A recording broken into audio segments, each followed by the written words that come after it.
All right, so Fatescribe. The Again, it's very much of a control fight.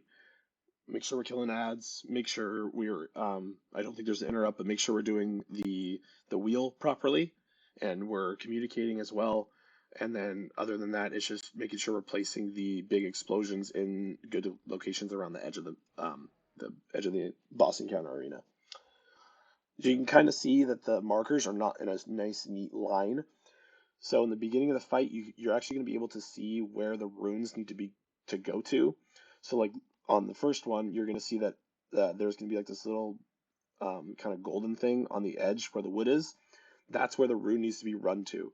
The actual spot where you have to run it from can change, but where you have to go to is always the same and is always shown. So for the first one, we're always going to know where you have to go to every single time, and you're going to be able to base that off of. So let's say moon spawns right about here where my mouse is, so I'll use another moon, for example. Let's say it spawns here.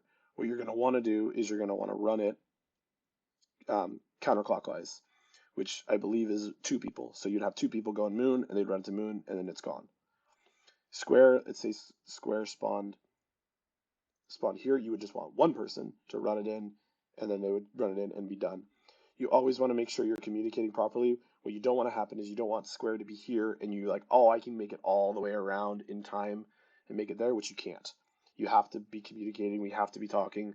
I'll be trying to call it out as best I can. But if you're on diamond and you need another person, you need to be talking, saying, I need two on diamond. That way I can make it there in time. Yeah, I believe you have 40 seconds to do it, which seems like a long time, but it's actually not because some of these move really slow and you just won't make it in time. So we need to have good communication. It's a nice control fight.